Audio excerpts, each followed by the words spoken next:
जब से इंसानों ने लिखना पढ़ना शुरू किया है, रिकॉर्ड्स में तब से पाया जा रहा है कि इंसानों ने कुछ ऐसे अजीब, अनदेखे, डरावने और दिल दहला देने वाले प्राणियों को देखा है जो आमतौर पर नहीं पाए जाते। ज़्यादातर लोग तो ये यकीन भी नहीं कर पाते कि ऐसा कुछ सच में हो भी सकता है। ऐसे ही कुछ प्राणी अपनी चाल ढाल और आकार की वजह से बहुत मशहूर रहे और इसलिए उनकी कहानियां सदियों से चलती आ रही है।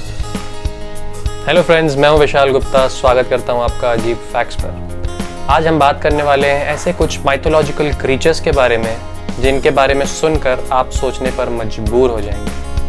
आज का हमारा ये वीडियो बहुत इंटरेस्टिंग होने वाला है, तो प्लीज़ इस वीडियो को आखिरी तक ज़रूर देखना। चलिए ये वीडियो शुरू करते हैं।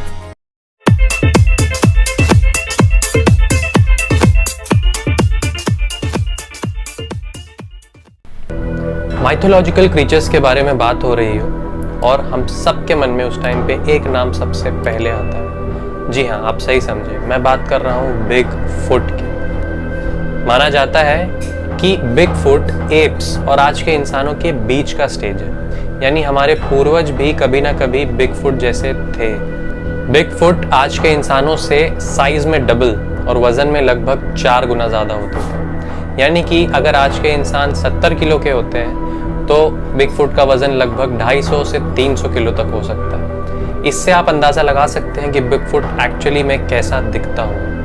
कुछ लोगों ने तो अपनी पूरी जिंदगी बिग फुट को ढूंढने में लगा दी और उन्होंने कुछ तस्वीरें भी खींची हैं बिग फुट की, जो ये दावा करता है और ये सबूत है कि बिग फुट एक्चुअली में धरती पर थे। हमारी दूसरी माइथोलॉजिकल क्रीचर का नाम है मेडूसा।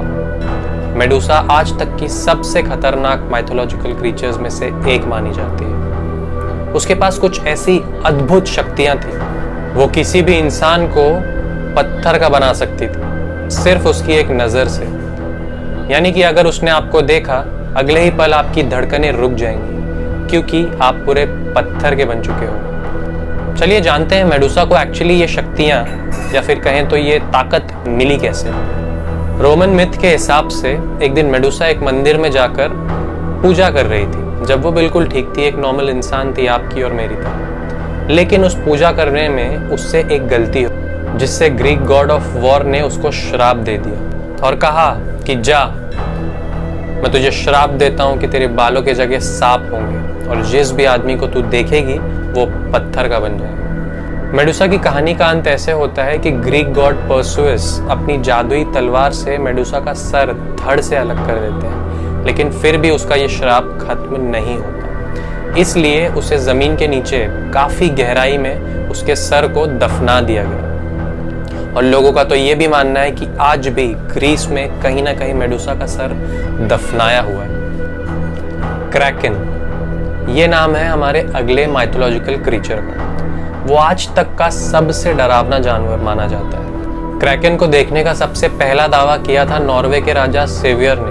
उन्होंने साल 1180 में इस जानवर को पहली बार देखा था, जब वो अपने जहाज में समुद्र में होते हुए दूसरे देश में जा रहे थे। कहानियों के हिसाब से ये बताया जाता है कि वो इतना बड़ा था कि एक बार में एक शिप को वो खा सकता था। अगर हम लोग अंदाजा लगाएं तो हम मान सकते हैं कि वो एक ऑक्टोपस जैसा दिखता था, लेकिन साइज में बहुत बहुत बहुत बड़ा। लोग बोलते हैं कि 800 सालों से उसको कभी देखा नहीं गया, क्योंकि 800 साल पहले किसी एक नेचुरल हादसे में उसकी मौत हो गई। हमारे लिस्ट में अगले क्रीचर की खोज इंसान हजारों सालों से कर रहे हैं। उसका नाम है लॉच नेस मॉन्स्टर। किस्से कहानियों में मशहूर ये मॉन्स्टर रहता था स्कॉटलैंड के लॉच नेस लेक में, जिससे इसको ये नाम भी मिला। नेसी के पास ऐसी कोई कमाल की पावर्स तो नहीं थी, लेकिन वो बहुत मशहूर था। सबसे पहली बार लॉच नेस मॉन्स्टर का जिक्र हुआ था 565 AD में, जब Christian Irish missionary saint Columba के बायोग्राफी में इस क्रीचर के बारे में लिखा गया था। हमारे लिस्ट में 5वें क्रीचर का नाम है अबोमिनेबल स्नोमैन। आप लोग ने येटी का नाम तो सुना ही होगा शायद। नाम चाहे जो भी हो, येटी के बारे में सारी कहानियां लगभग सेम है। ऊंचे ऊंचे जंगलों में बर्फीले पहाड़ों के बीच ये प्राणी घूमता था। देखने में ये येटी लगभग बिग फुट की तरह ही दिखता था। जब भी लोगों ने उसे ढूंढने की कोशिश की है, उन्हें बहुत बड़े बड़े पैरों के निशान मिले। आजू बाजू शेर, चीता, इन सब की मरी हुई लाशें मिली, उखड़े हुए पेड़ मिले। सवाल ये है कि अगर येटी ने इन सबको नहीं मारा, ये सब नहीं किया, तो आखिर किया किसने? उसे कुछ फोटोज और वीडियोस में भी कैप्चर किया गया है। इस फोटो को गौर से देखिए दोस्तों।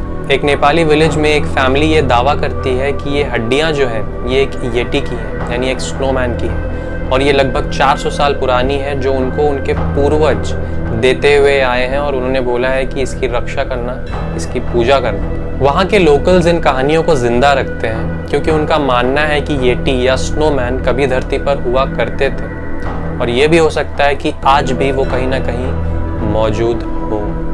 मुझे लगता है कि हमारी लिस्ट में अगला क्रीचर आप सबका और मेरा भी फेवरेट होगा। अगले क्रीचर का नाम है वैम्पायर। माना जाता है कि हम ये पता नहीं लगा सकते कि हमारे बीच में ही कोई वैम्पायर है कि नहीं है, क्योंकि वैम्पायर्स लगभग इंसानों जैसे ही दिखते हैं, हमारे बीच रहते हैं, हमारे साथ रहते हैं और हमारे जैसे ही दिखते हैं, लेकिन बस वो दिखने में थोड़े सुंदर होते हैं। वैम्पायर्स को जिंदा रहने के लिए खून पीना पड़ता है, इंसानों का या जानवरों का खून। कहते हैं कि वैम्पायर्स कभी मरते नहीं, वो इमॉर्टल होते हैं, लेकिन कभी कभी वो खाना खाने के बाद या फिर उनकी प्यास बुझाने के बाद बहुत गहरी नींद में सो जाते हैं सालों के लिए, लेकिन वो फिर उठते हैं जब उन्हें फिर से खून की प्यास लगती है और अपना शिकार करने के लिए निकल पड़ते हैं। वैम्पायर्स की सिर्फ एक कमजोरी मानी जाती है, वो है धूप यानी सनलाइट।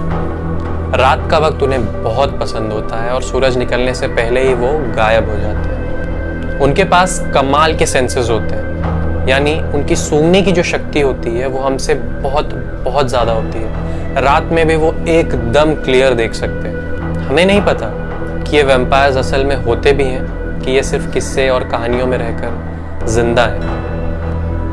जो भी हो, इन कहानियों के बारे में सुनकर, वैम्पायर्स के बारे में सुनकर ही दिल दहल जाता है। दोस्तों, ये था mythological creatures that may be still alive का पार्ट 1। ऐसे बहुत सारे अजीबोगरीब, अनदेखे, डरावने, दिल दहला देने वाले प्राणी और भी हैं, जो मैं लेकर आऊँगा इसी वीडियो के पार्ट 2 में। तो इस चैनल को सब्सक्राइब करके बेल आइकन दबा दीजिए ताकि आने वाले वीडियोज़ आप मिस ना कर पाएँ।